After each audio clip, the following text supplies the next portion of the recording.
Arthur Corrigan's hands were shaking so violently he could barely maintain his grip on the walnut stock of his rifle.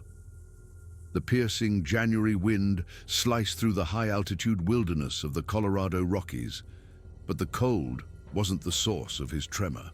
20 feet in front of him, suspended from the thick, snow-laden branch of a massive blue spruce like some obscene banner, was a sight his mind desperately tried to reject as a hallucination. The early morning sun, weak and distant, filtered through the dense canopy, casting a sterile light on what appeared to be a complete human skin, flayed with surgical precision from head to toe, swaying almost gently in the frigid breeze. The face, though distorted, was still horribly recognizable, locked in a rictus of ultimate terror that would be seared into Arthur's nightmares for the remainder of his days. It was Leo Vance, a local poacher who'd been illegally working the same remote stretches of the San Juan Mountains for the past few years. But the dangling skin wasn't the detail that made Arthur's bladder threaten to fail him. It was what lay on the snow, directly beneath this gruesome trophy, arranged with a chilling deliberateness. The skinless body was propped upright against the trunk of the spruce, positioned as if it were waiting, as if it were watching. The exposed musculature glistened wetly in the sub-zero air, and Arthur could discern every striation of tissue, every pale tendon and ligament laid bare by an impossibly skilled hand. The eyes had been taken from the body, leaving only vacant sockets staring into nothingness, yet the skin hanging above still possessed them. Those dead, frozen eyes in the swaying face, seeming to fixate directly on Arthur with an accusation he knew he would never escape. The pristine snow around the base of the tree was contaminated in a wide, perfect circle of deep crimson, already freezing into a crystalline pink. Arthur's rational mind scrambled for an explanation. A grizzly bear, perhaps, or a mountain lion with an unusual method, or even a human, some deranged killer stalking the high country. But deep in his gut, in that primal, ancient place where instinct resides, he knew better. He had seen the tracks that led to this clearing. He had smelled the unholy stench that had been growing in strength for the last 2 days. He had heard those sounds in the night that were not quite animal howls and not quite human screams.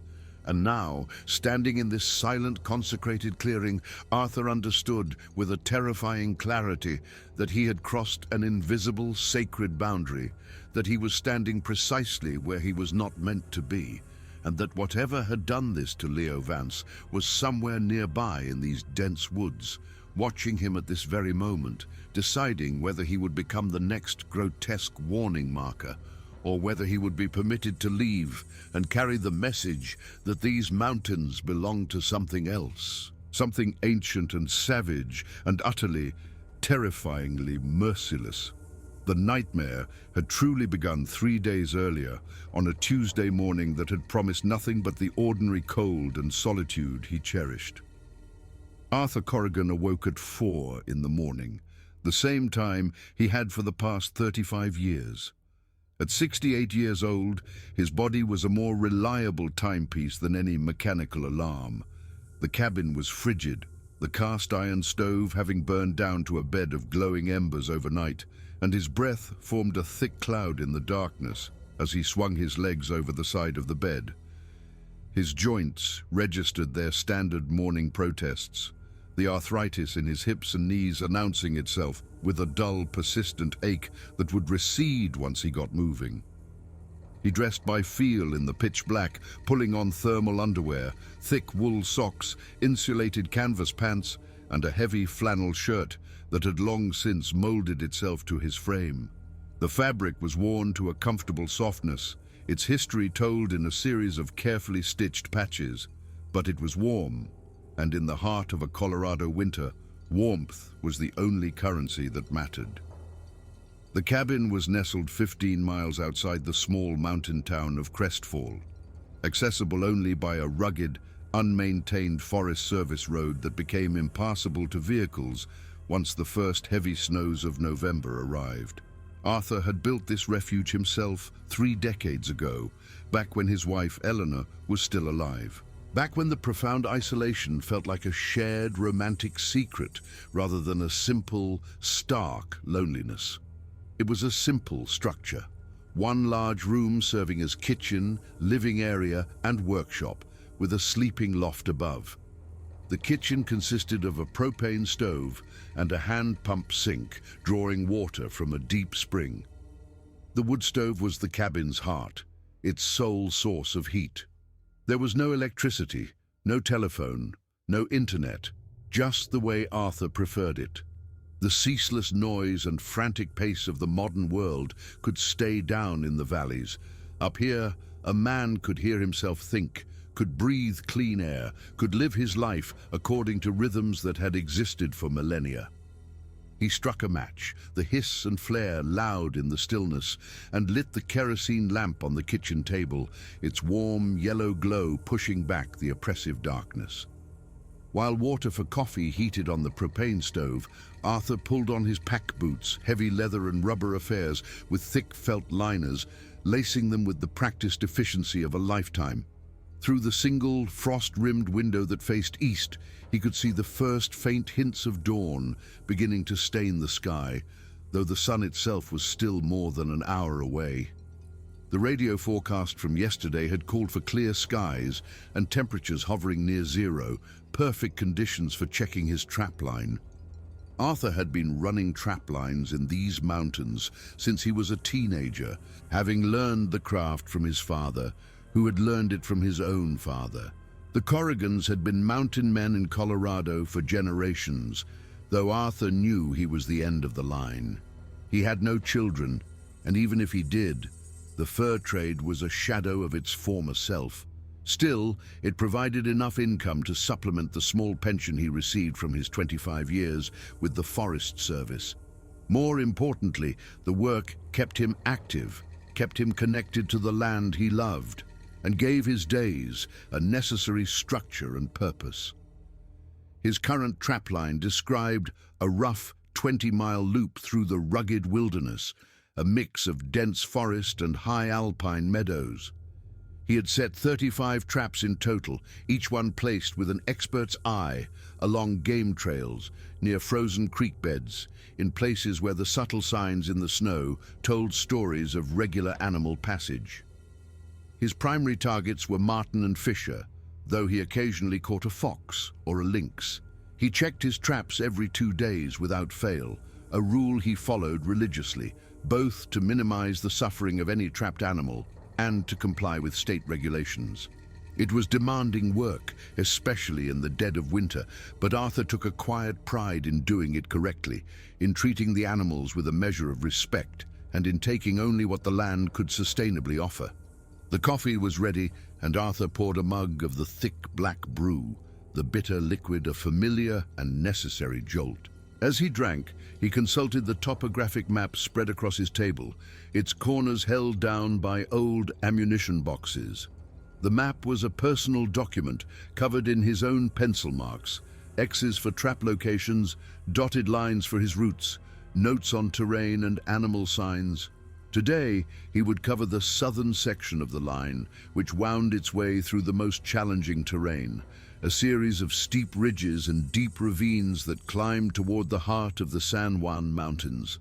By 5:30, with the sky just beginning to show color, Arthur was prepared to leave. He shouldered his pack, its weight a familiar burden, filled with his essential supplies, extra traps, bait, wire cutters, a small hatchet, a first aid kit, an emergency space blanket, waterproof matches, a coil of rope, and his skinning knife. His rifle, a meticulously maintained Winchester Model 70 chambered in .30-006, was slung across his chest. The rifle was not for trapping, it was a tool of survival. A man did not venture into the Colorado high country unarmed, not if he possessed any common sense. Grizzly bears, mountain lions, and wolves were all part of this ecosystem, and while attacks on humans were exceedingly rare, they were not impossible. Better to carry the gun and not need it than the alternative. The morning air was a physical shock when he stepped outside, so cold and clean, It felt sharp in his lungs, carrying the crisp scent of pine and frozen earth. The sky above was a vast, clear canvas, the last stars still visible in the west as the eastern horizon ignited from black to a deep indigo and then to a pale, shimmering gold. A fresh layer of powder snow from 2 days ago crunched under his boots. His breath billowed behind him in a thick white plume, the cold air a pleasant burn. He moved along a trail he knew by heart, a path worn into his memory as much as the land itself. These woods were as familiar to him as the interior of his cabin. Every ridge, every valley, every frozen creek and snow-filled clearing a known landmark. The forest here was ancient, dominated by colossal spruce and fir trees that rose like the columns of a natural cathedral, their boughs so dense they created a world of perpetual twilight below. The undergrowth was sparse, choked out by the deep shade and the thick carpet of acidic needles. The walking was rhythmic, almost meditative, and Arthur soon fell into the familiar cadence, his mind quieting, his senses expanding to embrace the wilderness around him. The first trap was empty, as was the second and third. At the fourth, he found a marten, its neck broken cleanly and instantly by the trap's powerful spring. Arthur examined the animal with a professional's appreciation. It was a large male with a prime winter coat, its fur thick and lustrous, a rich dark brown with a distinctive golden patch at its throat. A valuable catch. He carefully reset the trap, rebaited it with a piece of beaver meat, and placed the marten in the game pouch of his pack. The next several traps were empty. By mid-morning he had checked a dozen traps and collected 2 more marten and a fine red fox. The sun was fully risen now, though its light offered little warmth, and the forest had awakened with its typical sounds. The harsh conversational calls of ravens echoed from the canopy. A woodpecker hammered rhythmically on a dead tree somewhere to the north. Arthur heard the distant, piercing shriek of a red-tailed hawk circling high above the ridgeline. It was at the 13th trap, situated near a small, ice-choked stream, that Arthur first sensed that something was profoundly wrong. The trap had been triggered, but was empty, and the snow in a 10-foot radius around it was violently churned up, trampled by something of immense size and weight. Arthur knelt, his experienced eye immediately beginning to decipher the story left in the snow. Something had approached the trap, set it off, and then systematically destroyed it. The heavy, forged steel jaws were bent, twisted out of shape with a force that seemed impossible. Arthur picked up the ruined trap, turning it over in his gloved hands. The steel was a 1/4 inch thick, designed to hold a black bear, yet something had crumpled it like it was tin foil. The tracks were partially obscured by the struggle, but Arthur could make out enough to feel a cold knot form in his stomach. They looked unnervingly like giant, barefoot human prints, but they were distorted, elongated, with toes that were spread unnaturally wide, and a heel that had sunk deep into the compacted snow. Each print was at least 18 inches long and nearly 10 inches wide. No human had feet of that size, and no sane human would be wandering barefoot in the San Juan Mountains in the dead of winter. Arthur felt the first cold whisper of genuine unease, a sensation that had nothing to do with the freezing temperature. He had seen thousands of bear tracks in his lifetime, and these were not bear tracks. Bears had 5 distinct toes with clear claw marks, and the shape of their hind feet was unmistakable. These prints were different, wrong in a way that defied his extensive knowledge of the wilderness. He slowly stood, his eyes scanning the surrounding forest, suddenly and acutely aware of his isolation, of the miles that separated him from any other human being. The stream gurgled softly under its sheath of ice, and the wind sighed through the high branches of the pines, but otherwise the forest had fallen silent. Too silent, Arthur realized with a jolt. The birds had stopped their chatter, the woodpecker had ceased its drumming. In his nearly 50 years of walking these woods, Arthur had learned to trust that profound silence. Silence meant a predator was close, something large enough to make the smaller creatures of the forest freeze and hide. Arthur unsheathed his rifle from his shoulder, the metallic snick of the bolt chambering around, sounding unnervingly loud in the stillness. He stood motionless, watching, listening, his heart rate accelerating despite his conscious effort to remain calm. Several minutes passed. Nothing moved. Gradually, the normal sounds of the forest tentatively returned. A raven called from a distant tree. The woodpecker started its work again. Arthur let out a slow breath, feeling a little foolish. A bear, he told himself. A big, cantankerous grizzly, roused from its winter den, hungry and angry. That would explain the tracks, the immense strength needed to destroy the trap. He moved on to check the remaining traps in the southern section, but his earlier sense of peaceful solitude had been shattered. He found himself constantly glancing over his shoulder, his eyes probing the deep shadows between the trees, startling at every snap of a twig. He found another trap that had been destroyed, this one torn completely from its anchoring chain and its pieces scattered across the snow. The same impossible barefoot prints crisscrossed the area, as if the creature that made them had been methodically searching for his equipment. By the time Arthur completed the southern loop and began the long walk back toward his cabin, it was mid-afternoon and the temperature was plummeting. The sun was already low in the southwestern sky, casting long, distorted shadows that turned the forest into a labyrinth of light and dark. Arthur walked with a new urgency, a feeling he couldn't quite rationalize. The unease that had begun at the 13th trap had metastasized into something closer to genuine fear, a primal anxiety that made the hairs on his neck stand on end. He reached the cabin just as the last light bled from the western sky, leaving a bruised purple twilight in its wake. Inside, he lit the lamps and stoked the wood stove until it roared. But even with the comforting warmth and light, he could not shake the persistent, unnerving feeling of being watched. He stood at the window for a long time, peering out into the encroaching darkness, seeing only his own tense reflection in the cold glass. That night, lying in his loft, sleep refused to come. His mind kept replaying the images from the day. The bent steel of the trap, the impossible size and shape of the tracks, the oppressive silence of the forest. He tried to rationalize it, to fit it into the known categories of his world. A bear, he told himself again and again. It had to be a bear, but the explanation felt thin, unsatisfying, and when he finally drifted into a restless sleep, his dreams were filled with a massive, shadowy form moving through the trees outside, circling his small cabin, testing the walls, searching for a way inside. The next day, Wednesday, he awoke to a world muffled by a fresh blanket of snow. 4 or 5 inches had fallen overnight, erasing the tracks and signs from the day before, covering everything in a pristine layer of white.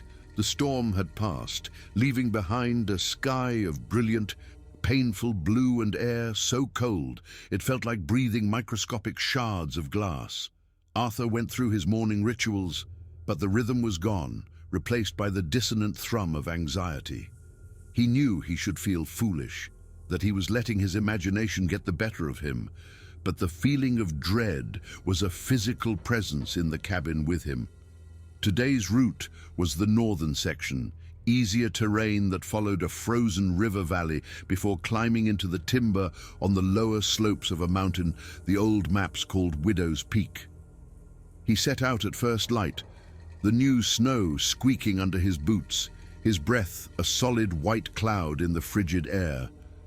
The first few traps were undisturbed, one holding a large fisher whose pelt would fetch a good price. Arthur's spirits began to lift.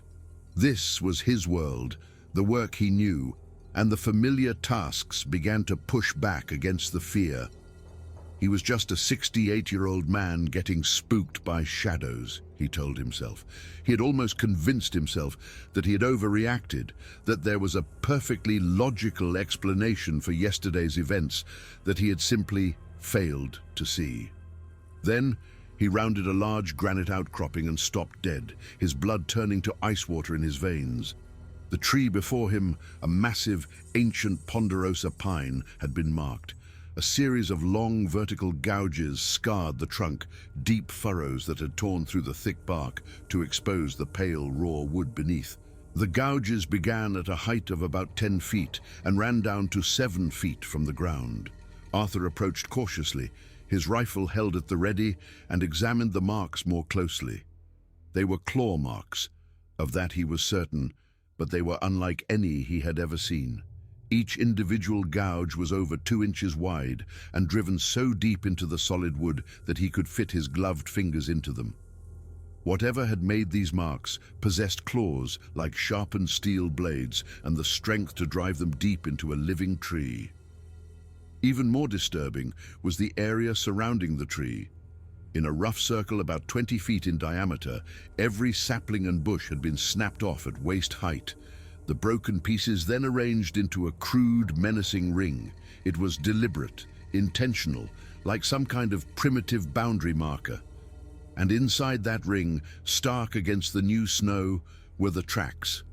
Hundreds of them, circling the tree, overlapping each other, as if something had paced there for hours during the night. Arthur's mouth went dry. His hands began to shake again, and he tightened his grip on the rifle to still them.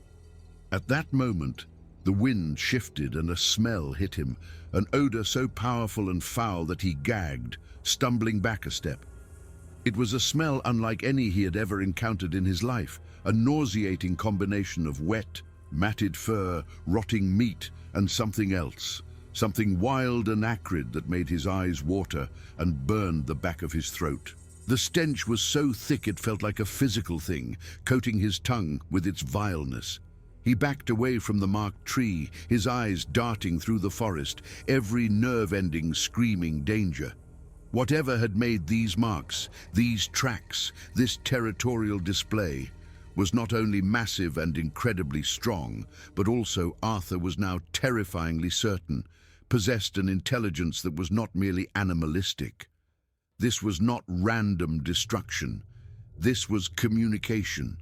This was a message. This was a warning. Arthur abandoned the rest of his trapline. He turned and headed back toward the cabin, moving as quickly as he could through the deep snow. He told himself he was being prudent. That discretion was the better part of valor. But he knew the truth. He was fleeing. For the first time in his long life, the Colorado wilderness had truly frightened him, and he was running for the perceived safety of his cabin like a terrified child seeking refuge. The return journey took hours, and with every step, he felt unseen eyes on his back. He never saw a flicker of movement, never heard anything beyond the wind and the crunch of his own boots, but the sensation of being watched was relentless and oppressive. It was as if the wilderness itself had turned against him, the ancient trees and silent rocks now imbued with a malevolent presence. He reached the cabin as the sun began its descent, bathing the snow-covered landscape in a cold, golden light that seemed to mock his fear. Inside, he barred the door, a thing he hadn't done in 30 years, and checked the single window, ensuring the latch was secure. He felt like a fool, succumbing to what felt like paranoia, but he couldn't stop himself. Something was out there, something was watching, something was waiting. That night, Arthur heard it for the first time. He was sitting in his chair by the stove, rifle across his lap, when a sound drifted out of the darkness, a sound that bypassed his ears and seemed to vibrate deep within his bones. It began as a low, guttural rumble, a frequency he felt in his chest more than he heard. Then it climbed in pitch and volume, becoming a full-throated howl, but a howl unlike any he had ever heard from a wolf or a coyote. It was too deep, too powerful, and it was filled with a raw, terrifying quality of rage and absolute territorial dominance that made his skin crawl. The howl resonated through the mountains for what felt like an eternity, perhaps 30 seconds, before cutting off with a shocking abruptness, leaving a ringing silence in its wake. Arthur sat rigid in his chair, his heart hammering against his ribs, his breath catching in his throat. He had the urge to go to the window, to peer into the darkness, but some primal instinct screamed at him that to look would be a fatal mistake, that there were some things in the night that were better left unseen. The howl came again an hour later, closer this time, and then again after another hour, closer still. By the fourth howl, it sounded as if it was just beyond the edge of the clearing around his cabin, just within the tree line. Between the howls, Arthur could now hear other sounds. The heavy crunch of something massive walking through the snow, the sharp crack of branches being snapped, and what might have been breathing, a deep, rhythmic, impossibly loud respiration. Arthur did not sleep. He remained in his chair, facing the barred door, the kerosene lamp turned down to a flicker, and waited for the dawn. Every creak of the cabin's timbers, every gust of wind, every pop and hiss from the stove made him jump. The hours crawled by with agonizing slowness, and when the first grey light finally began to filter through the window, Arthur felt as if he had aged a decade in a single night. Thursday brought a brutal cold front, the temperature dropping to 20 below zero. Arthur knew he couldn't put it off any longer. He had to check his traps. Animals could be suffering, freezing slowly in the steel jaws. His fear was a cold, hard knot in his gut, but his sense of duty was stronger. A man did not abandon his responsibilities, not even in the face of the unknown. He dressed in his warmest layers, loaded extra rounds into his rifle, and filled his thermos with scalding coffee. Before he left, he did something he hadn't done since Eleanor's funeral. He bowed his head and prayed, not for safety, but for the strength to do what needed to be done. He stepped outside into the savage cold and started walking. The world was utterly silent, save for the squeak of his boots on the crystalline snow. He headed for the northern section, the one he had abandoned the day before. The first trap he came to held a frozen marten, dead for at least a day. Arthur felt a pang of guilt. The second trap was gone, the chain snapped, the anchor stake ripped from the frozen ground. At the third trap, he found the first undeniable sign that he was not dealing with any known animal. The trap was intact, and it had caught a large coyote by its front paw. But the coyote had been found by something else first. Surrounding the trapped animal was a circle of those same impossible barefoot prints. The coyote's hindquarters had been torn open, its flesh ripped away to expose the spine and steaming entrails. The snow was a canvas of gore, the blood freezing into dark jewels. But the coyote was still alive. Its chest rose and fell in shallow pants, its amber eyes followed Arthur's approach, and a low, pained growl rumbled in its throat. Whatever had done this had not killed it. It had tortured it, leaving it to die slowly, to suffer. It was an act of calculated cruelty, a message meant for him. Arthur raised his rifle, his hands shaking with a mixture of pity and rage, and ended the coyote's suffering with a single, clean shot. The report of the rifle shattered the silence, echoing through the frozen valley. Then the silence returned, deeper and more absolute than before. He continued on, his fear now mingled with a cold, simmering anger. He found more destroyed traps, another territorial marker with a tree stripped of its bark, the air thick with that same foul stench. By mid-afternoon he was heading back, the sun already dipping low, the cold intensifying. He was perhaps a mile from his cabin when he heard it, a sound that stopped him dead and turned his blood to slush. It was a scream, distinctly human, yet impossibly loud, filled with a ghastly mixture of terror, agony, and disbelief. It came from somewhere to the south, from the direction of the rugged terrain he had covered 2 days before. The scream went on, rising and falling, before it was abruptly cut off, leaving a silence that was far more horrifying than the sound itself. Every instinct screamed at Arthur to run, to get to the cabin, lock the door, and hide until spring. But there had been a flicker of familiarity in that voice. If someone was out there, Hurt, in trouble, he couldn't just leave them. It went against the core of his being. He turned south toward the source of the scream and began to walk. The fear was a living entity now, clawing at his throat, making his legs feel like lead. But he kept moving, one foot in front of the other, because that was what a man did. The terrain rose steeply, and he pushed himself hard, his lungs burning, his pack feeling heavier with every step. The light was fading fast, the world turning to shades of blue and grey. He crested a ridge and looked down into the narrow valley beyond. At first, he saw nothing but snow and trees. Then his eyes caught a splash of colour against the white. A vibrant arterial red splattered across the snow in a way that looked horribly deliberate. He started down the slope, his rifle held tight against his chest. The blood trail was wide, as if a large body had been dragged, and it led into a small clearing at the bottom of the valley. He followed it, his heart pounding a frantic rhythm against his ribs, every sense on high alert. The trail ended in the clearing, and what Arthur saw there shattered the foundations of his world. It was Leo Vance, or what was left of him, displayed at the base of a massive blue spruce.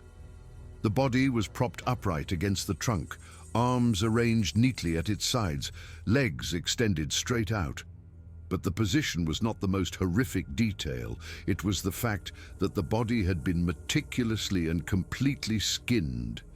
Every inch of skin had been flayed away, exposing the raw, red musculature and glistening white connective tissue beneath. The face was the worst, a skinless skull, the eyes gone, the mouth locked open in a final, silent scream, and hanging above the body, tied to a branch 15 feet up, was the skin itself, spread out like a grotesque flag, the arms and legs dangling limply. The face was still there, frozen in an expression of pure, unadulterated terror. Leo Vance, the poacher, the trespasser, had been turned into a warning. Arthur's legs buckled and he collapsed into the snow, the rifle falling from his nerveless fingers. His mind refused to process the scene. Animals did not do this. They did not skin their prey and hang the hide as a trophy. They did not arrange bodies with such deliberate, mocking precision. This required intelligence, planning, and hands capable of fine surgical work. This required a level of sadistic cruelty that was utterly alien to the natural world. But it wasn't human either. The tracks were everywhere, covering the snow in the clearing, the same impossible, massive barefoot prints. And the smell, that horrific gagging stench of rotten musk, hung over the clearing like a shroud. He forced himself to his feet, his body shaking uncontrollably. He saw Leo's snowmobile, half buried in the snow at the edge of the clearing, his rifle leaning against a tree, unfired. It looked as if he had been ambushed, caught completely by surprise. By what? What was capable of this? Arthur's mind raced, discarding possibilities. Not a bear, not a lion, not a man. That left only one conclusion, one that his rational mind recoiled from, but that his gut accepted with chilling certainty. Sasquatch, Bigfoot, the creature of myth and folklore. He was standing in a clearing, looking at evidence that could be explained no other way, and he knew with a certainty that resonated in his very bones that the creature was real, and that it was watching him right now. The light was almost gone, the valley sinking into deep shadow. He was a mile from his cabin, in a place of butchery and death, and he knew he had to get out. He turned and ran. He didn't think, his body simply reacted, driven by a pure primal terror. He crashed through the undergrowth, snow flying, his breath tearing at his raw lungs, his heart threatening to burst from his chest. He knew something was behind him. Something was coming. He could hear it, a heavy, rhythmic crashing through the forest, moving with an impossible speed, gaining on him with every second. He risked a glance over his shoulder and saw it, a massive, dark shape, moving through the twilight with a terrifying, fluid grace. It was too tall, too broad to be a man, moving on two legs with a long, loping stride that devoured the ground. And he saw its eyes, two points of amber light that reflected the last of the dying day, glowing with an intelligence that was far more terrifying than simple animal savagery. He pushed himself harder, his vision blurring, his legs screaming in protest. He knew he couldn't outrun it. His only chance was the rifle. He had to stop, to turn, to face it. The thought filled him with a dread so profound it was almost paralyzing. But he had no choice. He could hear its breathing now, deep and guttural. Arthur spun around, dropping to one knee, bringing the rifle to his shoulder in a single, fluid motion born of a lifetime of practice. And there it was, not 30 feet away, stopped in its tracks. It was immense, easily 8 feet tall, its body a mass of thick, dark brown hair, matted with snow and filth. Its shoulders were impossibly broad, its arms long and powerful, ending in hands that were eerily human-like but larger, with long fingers tipped with thick, dark claws. Its face was the stuff of nightmares, almost human, but fundamentally wrong, with a flattened nose, a wide, lipless mouth filled with yellowed, oversized teeth, and deep-set eyes that burned with a cold, ancient malice. The creature stood and watched him, unafraid of the rifle. It was assessing him, judging him. Arthur's finger was on the trigger. He had 5.30-06 rounds that could drop a moose at 200 yards. At this range, he couldn't miss. He could empty the magazine into its chest. But he hesitated. Something held him back. This creature had killed Leo Vance slowly, deliberately, and made a warning of his corpse. But it hadn't killed Arthur. It could have easily, a dozen times over the last few days. It had circled his cabin, followed him, and now chased him. But it hadn't attacked. It was giving him a choice, the same choice it had given the land. This is my territory. Leave and live. Stay and die like the other one. Slowly, never breaking eye contact, Arthur lowered the rifle. He stood up, his legs trembling, and took a step backward. Then another. The creature remained motionless, its burning eyes fixed on him. Arthur continued to back away, keeping the rifle pointed in its general direction. The creature made a sound, a deep, rumbling vocalization that vibrated through Arthur's chest. It was a sound of warning, of threat, of dismissal. It was the sound of a king telling a peasant to be gone from his sight. Arthur turned and walked away, fighting the instinct to run, forcing a steady pace. He could feel those eyes on his back, could feel the creature's presence, waiting to see if he would obey. He walked for what felt like an eternity, expecting at any moment to hear it charge, to feel those claws tear into him. But the attack never came.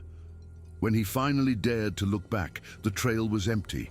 The creature had vanished back into the wilderness it commanded. He reached the cabin hours later, stumbling through the door into the safety of his small, man-made world.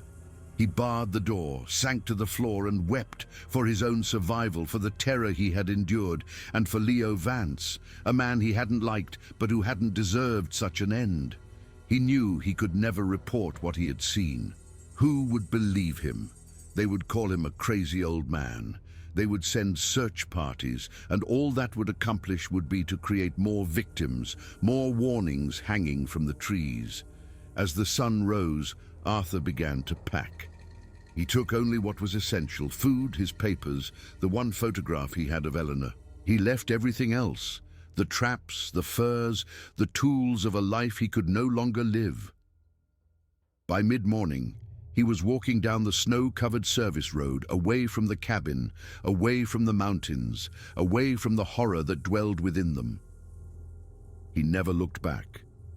He reached Crestfall 2 days later, a haunted, broken man who looked decades older than he had a week before. He sold his cabin and the land to a young couple from the city, full of romantic notions about living in nature. He wanted to warn them, to tell them what was waiting for them in those silent woods, but the words wouldn't come. How could he explain the unexplainable? He took their money and left Colorado forever. Arthur Corrigan moved to a small town on the Florida coast, a place of relentless sun, flat land, and the constant sound of the ocean. He never set foot in a forest again. He spent his remaining years surrounded by people, noise, and light, but the darkness of the mountains never truly left him. Every night in his dreams, he was back in that clearing, staring at the skinned body of Leo Vance, at the hide waving in the wind, at the burning eyes of the creature that had spared him. He died 6 years later. The day before his death, he grabbed his nurse's arm, his eyes wide with a desperate urgency. "The mountains," he whispered, his voice a dry rasp. "They're not empty. People think they're empty, but they're not. There are things up there, old things. Tell people they have to leave them alone." The nurse smiled kindly, patted his hand, and dismissed his words as the ramblings of a dying man. But Arthur had been lucid. He was delivering the message one last time, but no one was listening.